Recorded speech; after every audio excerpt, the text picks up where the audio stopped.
Buenas tardes, buenas noches, buenos días. Sebastián Ceballos Vivar conversa con nosotros hoy en la tarde. Se dice que la mejor manera de llegar a dominar una organización política, un partido político, un movimiento, incluso en la fauna de nuestro país, del mundo, eliminar adversarios, limpiar el camino. ¿Crees tú que en este caso el gobierno, a través del obediente Consejo Electoral, esté tratando de justamente evitar que, entre comillas, se disperse el voto y de esta forma el señor presidente de la República entre solo a pelear la presidencia en la reelección? Por favor, Sebastián. Doctor, es un honor siempre compartir algunas reflexiones con ustedes en su programa. Un saludo a las personas que le miran y que le escuchan. Yo creo que esa es una hipótesis que casi que podemos transformarla en teoría a la luz de los hechos, de lo que ha pasado, siempre adjuntando una reflexión de lo que podría ser el 29 de noviembre. El 29 de noviembre estaremos seguramente abocados 13 millones de ecuatorianos a votar nuevamente por una consulta popular que pone al centro la concentración del poder. Seguramente el gobierno venderá la idea de quitarle las competencias de selección de autoridades al Consejo de Participación y harán todo un marketing político para decir que ese instrumento, ese organismo ha perdido su aval y su calificación para poder seleccionar a las autoridades de control. Pero lo cierto es que lo que pretende esa consulta, leyendo la letra pequeña, es, en primer lugar, prorrogar a las autoridades actuales de control, es decir, Consejo de la Judicatura, Fiscalía, Consejo Nacional Electoral, es decir, la señora Diana Tamaín, el contencioso electoral, mientras se establece en la ley, si es que usted vota por el presidente, vota por el sí, una normativa que lo que hace es que regrese a la Asamblea Ujú. la selección de estas autoridades. ¿Quién tiene mayoría en la Asamblea? Nada menos y nada más que el presidente de la República. Pero acaba de sufrir un revés este rato la Asamblea, los acólitos de la Asamblea, Y justamente por el veto del presidente de la República. ¿Esto debilita esta tendencia absolutista del presidente? no, yo creo que son parte de esos reveses, pero digamos, hoy mismo podríamos afirmar que como tendencia fundamental, con las justas, pero tienen una mayoría que, ojo, les permitiría poner 5 años más en funciones al fiscal general, es decir, que Ya. el señor Argón, que no ganaría ningún concurso en buena lid, que en realidad uno se pone a pensar cómo obtuvo su título de abogado, peor aún cómo va a ganar un concurso, podría quedarse, imagínate, el fiscal Alarcón 5 años más en su cargo, es decir, el presidente poniendo a dedo en lo fundamental a todas las autoridades de control. Y para ponerte un ejemplo de lo que sería el caso de nuestra institucionalidad, nosotros tenemos a una señora como la señora Atamain que lleva 8 años en el poder y que podría estar 9 años, 9 años y medio en el poder. Pero hay que decirlo con toda claridad, en forma ilegítima, prorrogada, Por porque supuesto, sí, sí, por favor. por supuesto, ilegítima, prorrogada, además presidenta que, digamos, desde hace rato no ha habido un recambio, hace rato no ha habido el recambio propio de los vocales del Consejo Nacional Electoral, y lo más increíble es que si se aprueba la consulta del presidente podrían quedarse 2 años más. Y lo más increíble es que la señora Tamaín, en esta nueva fórmula que plantea el presidente, podría ser reelecta por una mayoría en la Asamblea Nacional 5 años más.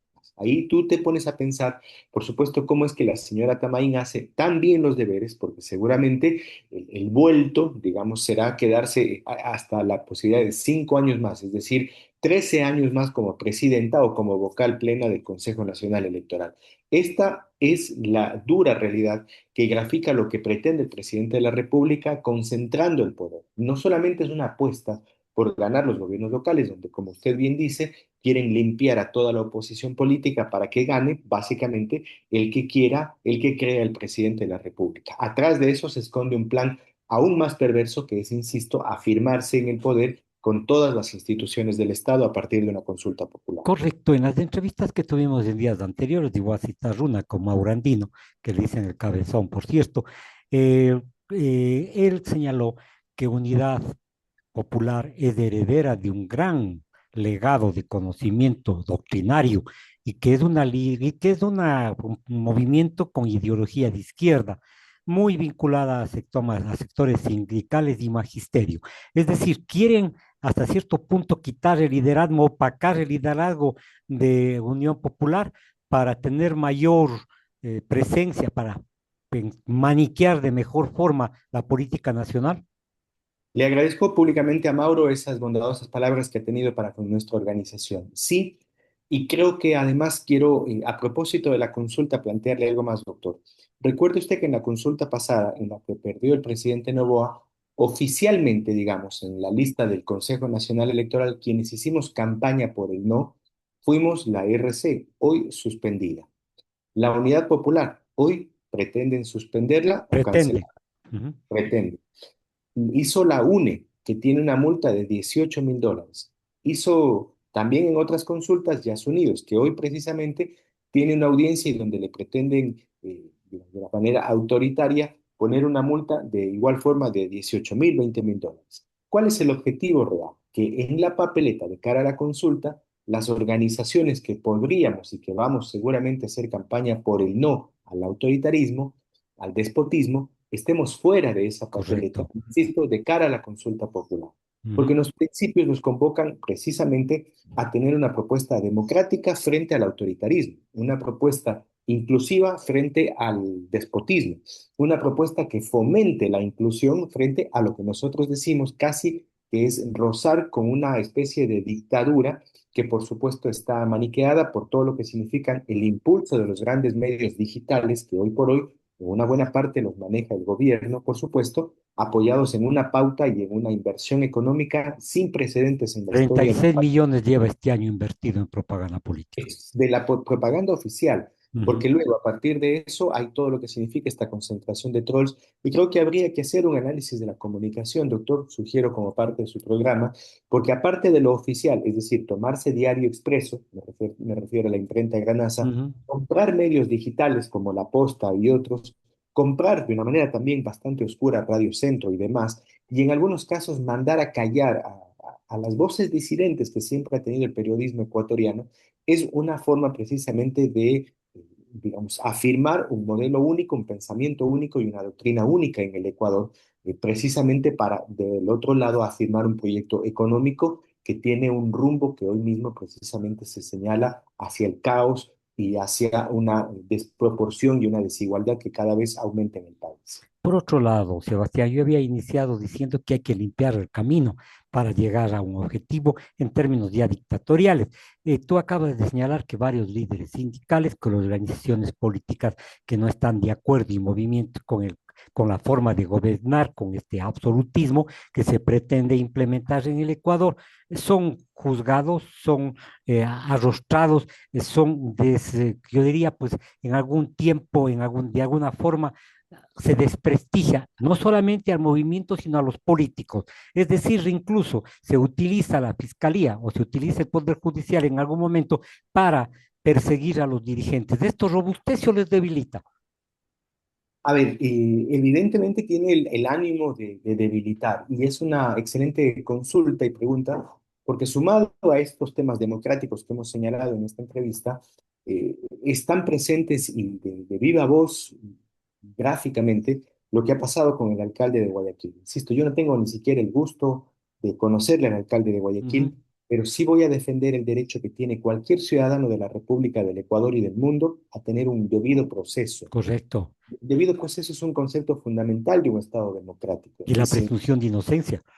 y la presunción de inocencia, y por supuesto que ese debido proceso supone el tema de tener un juzgador imparcial, un proceso judicial imparcial, donde él tenga el debido y el legítimo derecho a la defensa, y no que se empiece por la parte final, que significa, primero estás preso y luego demuestro si mi acusación, además como gobierno, es real o no es real. Es gravísimo lo que ha Y pasado si con el... invierten los papeles, tú tienes que buscar que justificar que no has cometido el delito cuando la obligación es por parte de los operadores de justicia de demostrar la comisión del delito.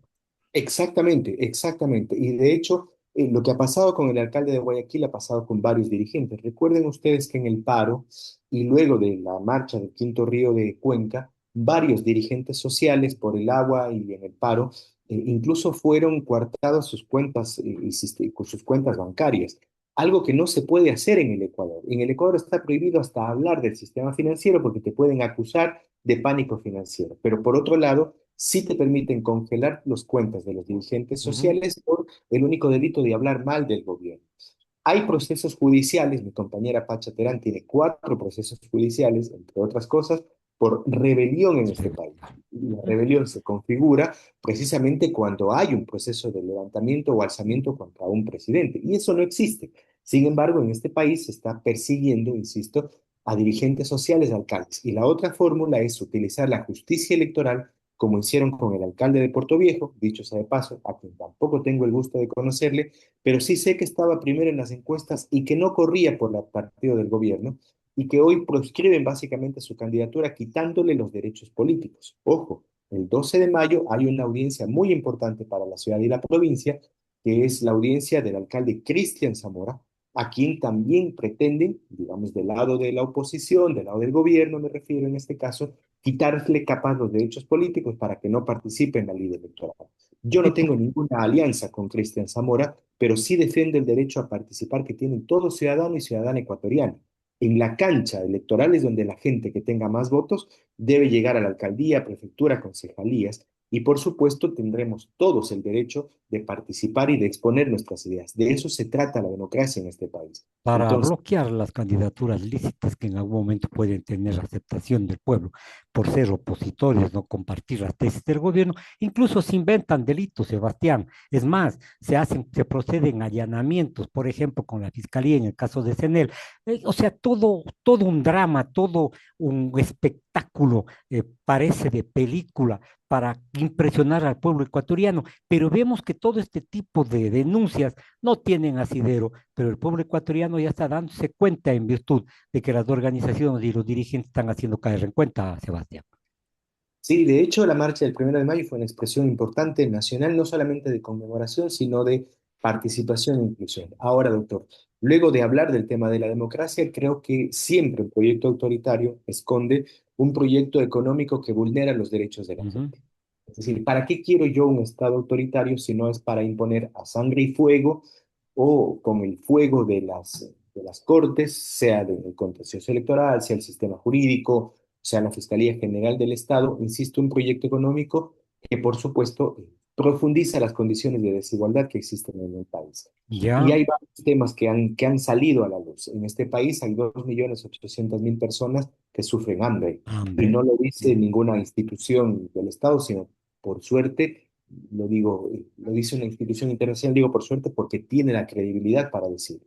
En este país, el ecuatoriano promedio ha dejado de ganar el salario real 40, $50 menos de Así lo que es, era antes.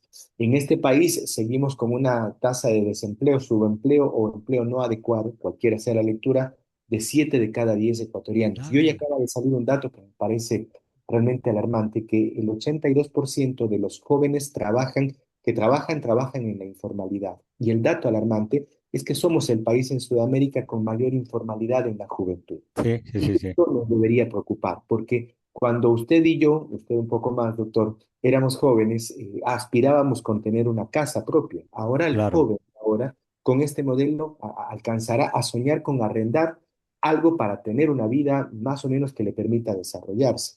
El joven de ahora aspira a tener 2, 3, 4 años de trabajo hasta ver qué pasa. Usted y yo en nuestra juventud apostábamos a tener un trabajo con estabilidad, que es en realidad el Claro. derecho Ujú. fundamental que plantea la Constitución. La economía tan bollante de la cual habla el presidente se cae cuando hay datos reales como estos que muestran que el crecimiento económico del 3% no solamente que fue un rebote en la economía, sino que ese crecimiento económico sirvió para los quintiles más ricos de este país, pero no drenó hacia los quintiles y a los sectores populares. Siguen proyectos o procesos de migración muy fuertes, de pauperización, y mientras esos dos temas sucedan, usted va a tener mayor inseguridad, por supuesto, acompañada de la pauperización en la costa, y mayores procesos de flujos migratorios acompañados en la sierra, es decir, un país que no tiene un futuro viable con el proyecto económico que nos ha planteado Novoa. Bueno, y eso que recién estamos comenzando a sufrir las consecuencias del conflicto mundial, de la geopolítica, del reordenamiento internacional. La situación, no quiero ser agorero, pero la situación se vuelve difícil y cada vez más incierta para la juventud y para el pueblo ecuatoriano. Pero como hiciste referencia a a la consulta que se realizará en el 2026 a finales de noviembre, que se está creando a través de los medios de comunicación, de las redes sociales, en fin, se está creando una especie de alarma social frente a la crisis de seguridad. ¿Con qué objeto? De a lo mejor entregar mayores competencias a las Fuerzas Armadas, a la policía, y que la represión entre a regir en el país para silenciar voces. De hecho que sí, ese es en realidad el objetivo pleno. Ujú. Y creo que estamos en la punta del ovillo, como se dice, y la profundización del proyecto autoritario va a continuar. Lo que han hecho, y quiero ser muy claro, hemos tenido nosotros diferencias abismales con la Revolución Ciudadana, pero una reforma jurídica, una reforma legal que se dio en el 2025, abrió el caso y es gravísimo, por ejemplo, lo que pasa también con la RC para que con solamente un predictamen, ni siquiera una sentencia firme, sino con una investigación de un fiscal de bolsillo, como es el Con fiscal una ahora, simple providencia. con una simple providencia, dejen a una de las organizaciones políticas, por supuesto, más importantes que tiene el país fuera de las elecciones, es y debería ser un escándalo internacional. Ujú. Que en el caso de Unidad Popular nos digan de alguna forma que hemos perdido de la noche a la mañana 172.000 afiliados y afiliadas, cuando nosotros participamos en la consulta hace 6 meses atrás, hace un año presentamos candidaturas presidenciales y asambleístas, se entiende que en ese año o en esos 6 meses hemos perdido afiliaciones, de acuerdo a la hipótesis del CNE. Y cuando les preguntamos cuántos son los desafiliados en los últimos 6 años, doctor, y nos responden 1.400. Resulta que hay una diferencia con respecto a los 170.000 Parece que que no dicen. saben restar o sumar, ¿no? Y esos son los que cuentan los votos, ese es Ujú, el problema, ujú, ese ujú. es el problema más grande. Insisto, Correcto. es decir, vivimos en un país que parece de chiste y seguramente cuando uno expone estos temas a nivel internacional, somos precisamente en algunos casos la burla y en otros casos la contemplación que hay de entidades internacionales. Lamentablemente también el registro de entidades internacionales y organismos internacionales está muy venido a menos. La OEA Ajá. prácticamente se lava las manos con respecto a los problemas de la democracia en cada uno de los países cuando es supuestamente la que debería regentar los procesos democráticos. Pero la OEA, usted y yo sabemos para qué ha servido en América Latina. Bueno, la OEA fue un regalo al señor Lazo, perdón, al señor presidente de la República de hace muchos años, se me fue el nombre, la OEA les regaló, eso sabíamos cantar en las calles, ¿no? Entonces, hágalo plaza, sí. Sabemos que la OEA está solamente con el grupo, con los grupos fuertes, no nos sirve para nada, es un emberete. Pero a más de esta situación de que ya analizamos en el primer punto, la seguridad, también se pretende por parte del gobierno nacional romper o crear una debilidad institucional que la estamos viviendo. Hay un sometimiento interesado y servil. No sé si esta debilidad institucional está provocada y va a crecer más todavía aún para juntar los poderes del Supremo Presidente de la República. Sí, de hecho, y en términos estrictamente políticos, doctor, sé que usted y su distinguida audiencia nos van a entender, el presidente Noboa está embarcado en una lucha acérrima con grupos económicos de poder. Lo que Ujú. está pasando paralelo incluso ahora en estas horas es precisamente enfrentar al grupo del expresidente Lazo, trayéndolo a Lupe Lecaro, que por supuesto que cometió un delito, pero que tiene como objetivo callar, digamos, una oposición que hay desde el lado de la propia oligarquía. ¿Será Eh, para desviar también los propios errores del gobierno, un poco Exactamente, despistarnos? exactamente, para despistarnos, para instalar y para acallar esa parte de la oposición que se venía reconstruyendo en ciertos espacios, por supuesto, doctor, válidos para la democracia en un país. Y no Ujú. podemos pensar que cuando hay oposición tenemos que buscar sojuzgar o implementar proyectos o procesos judiciales. Eso es una aberración jurídica del tamaño de la Catedral de Cuenca. Por supuesto, también, insisto, para determinar el tema de que siempre han habido, digamos, del lado del presidente Noboa, la posibilidad de someter, como dice él, a sus enemigos y adversarios políticos. Y lo que vamos a vivir en noviembre del 2029, 2026, perdón, es simplemente el tema de una papeleta donde estarán varios candidatos, este es el segundo elemento político, que serán afines al gobierno, aunque no lo digan. Y en el caso de la SUAY y de otras provincias, lo que registramos es varios candidatos que, aunque no sean de ADN, serán afines al gobierno y que permitirán que el modelo, el proyecto económico y político del gobierno se ejemplifique en Azuay. ¿Qué es lo que quieren en Azuay en el ámbito político? Un alcalde, un prefecto, que haga la venia a la explotación en Quimsapan. Obsecuente, claro. Ahora, Consecuente. sí, sí, sigue por favor, sí. ¿Y qué es lo que permitirán en Cuenca y Azuay? Una provincia que se calle, que mutile sus reivindicaciones en favor, insisto, de un proyecto autoritario y centralista, porque está Ujú, claro que más centralista que Novoa no puede haber en este caso. A nosotros nos han quitado SELEC en este gobierno y eso hay que recordarle a la gente. Y con claro, SELEC han hecho todas las contrataciones truchas, por ejemplo, con Progen y Austral. Si es que SELEC no lo hicieron en Cuenca porque sabían que en Cuenca hay ingenieros y personal técnico que no iba a permitir esa clase de contratos como lo han hecho. perfecto, Desde Quito es que están entregando concesiones mineras a dedo en la provincia de La Suay. Se cuenta que cerca del 20% del territorio de la provincia que están entregando. Y cuando abran el catastro minero va a ser aún más. Y eso, por supuesto, que necesitan de alcaldes y prefectos, concejales que estén y que le hagan la venia al presidente de la República. Escuché perfecto. hace pocos días al ministro de Transportes y Obras Públicas y a sus subsecretarios azuayos a viva voz decir que han invertido 20 y 22 millones de dólares en la provincia de La Suay.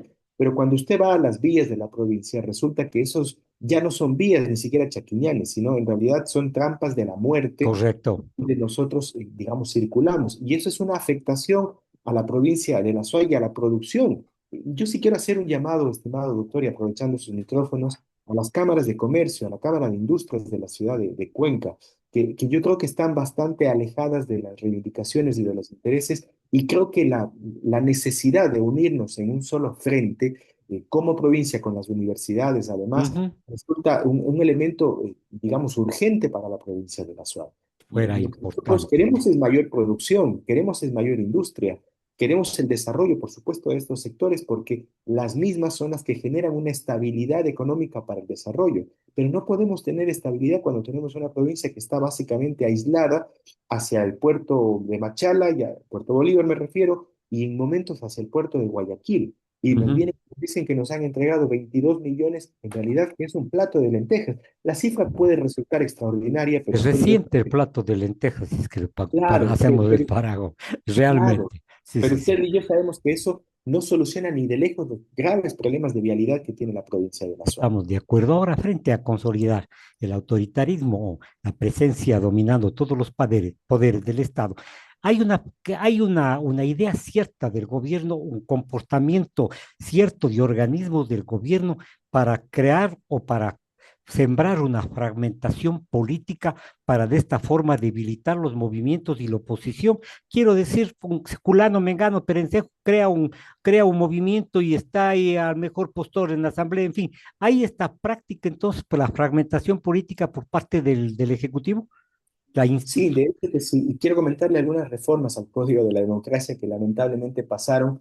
Y claro, nuestra democracia es débil y Ujú. mucha gente piensa que la democracia por poco, y escuché hace algunos días en una radio de la ciudad de Quito, algún pensador, lo presentan así, que plantea que, digamos, la no existencia de partidos políticos perfecciona la democracia. Y es algo, es una aberración. Me refiero a Antonio Ricarte, exalcalde de Quito. Bueno, todo debe evaluarse de acuerdo a quién pronuncia, a quién lo dice, ¿no? Sí, usted le ha dicho, y bueno, le dicen pensador, y es invitado. Y por suerte, digamos, del lado de varios pensadores, incluso de la derecha ecuatoriana, se ha planteado un elemento central para la democracia. Es decir, la existencia de partidos en el Ecuador, por supuesto que tiene que revisarse, pero bajo una lupa del debido proceso. No pueden haber partidos vinculados con el narcotráfico, por supuesto, no pueden haber partidos Correcto, totalmente de claro, acuerdo. claro, y eso tengo que demostrarlo. Ahora mismo hay varias insinuaciones de narcotraficantes, de personas que están vinculadas ahí, que han dicho que financiaron la campaña presidencial del presidente, no de la Unidad Popular, no de la Ujú. RC, no del Partido Socialista, sino de ADN.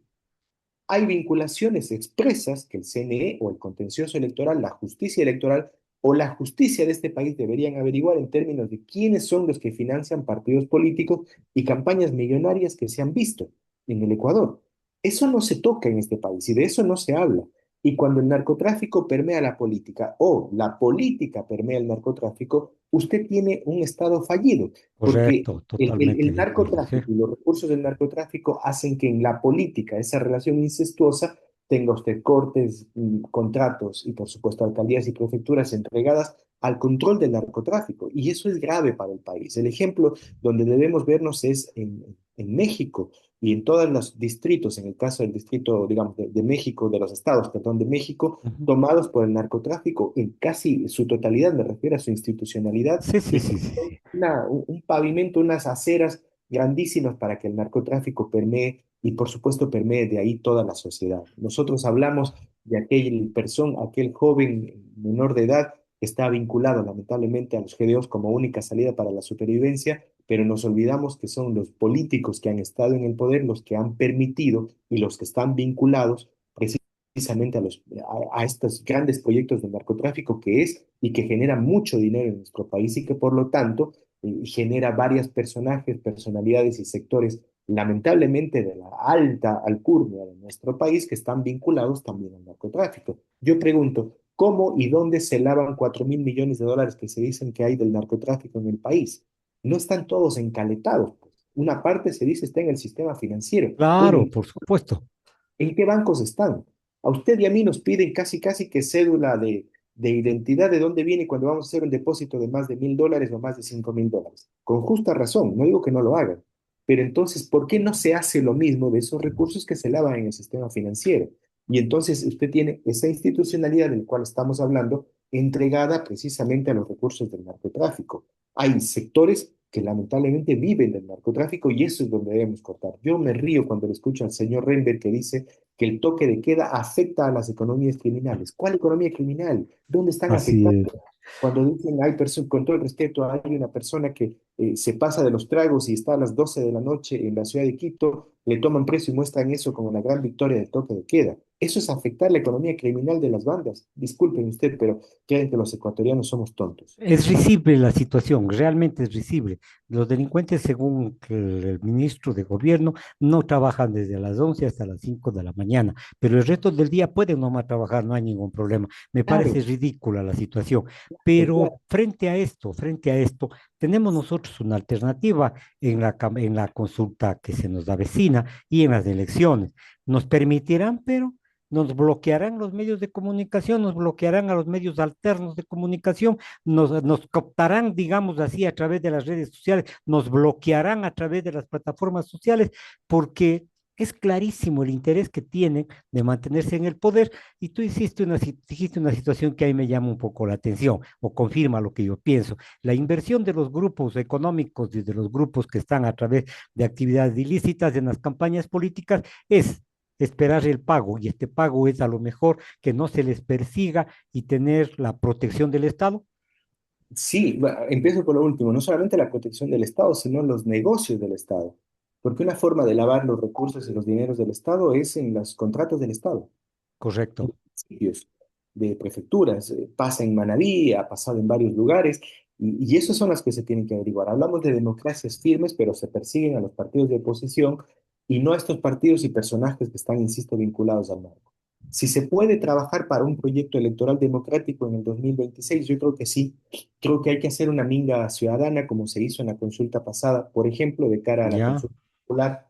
Creo que hay que sumarnos a los procesos de revocatoria que están circulando, digamos que se están construyendo desde abajo, y creo que este es un proyecto democrático y hay que obligarle a la señora Tamain que responda a los intereses democráticos y constitucionales de un grupo de ciudadanos y de organizaciones que lo único que van a hacer es pedir los formularios para recoger firmas. Y si tuviésemos las firmas para un proyecto revocatorio, pues, un mandato constitucional, por supuesto que la señora Tamain lo que tiene que hacer, lo que tiene que decir, es simplemente dar cabida para que sea el pueblo ecuatoriano quien decide en las urnas.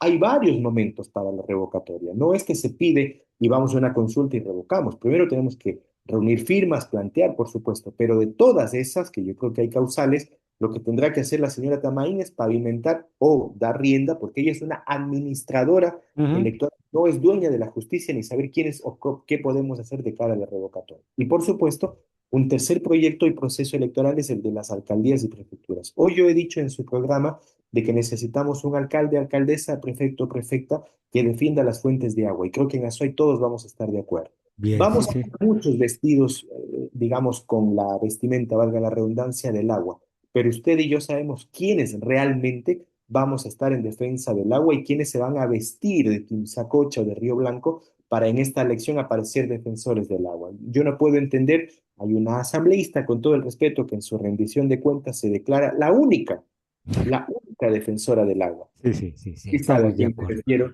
Y digamos, es precisamente de Ripley y de Risa. Y yo creo que la ciudad tiene a este personaje donde debe estar y la Marcha del Agua la puso en el lugar donde debe estar. Pero lo que sí asombra es el cinismo con el cual nos vienen a hablar a los azuayos y azuayas pensando que pueden hacer y decir cualquier cosa, cuando entendemos todos que habrán candidaturas del gobierno que pretenden la explotación en Quimsacocha y habrán candidaturas que aunque se vistan de cordero quedarán como lo que son y esos Correcto. hay que denunciarlos. Creo que de cara a las elecciones seccionales tenemos una oportunidad de unidad, por supuesto, para presentar candidaturas que defiendan Cuenca y el Azuay en momentos muy oscuros de la vida nacional. Muchas gracias, Sebastián, por tus palabras. Volveremos a conversar en otro momento. Hoy, señoras y señores, conversé con Sebastián Ceballos Vivar, activista político, miembro de Unidad Popular. Muchas gracias, buenas noches. Un abrazo, chao. Gracias, Doc, un abrazo.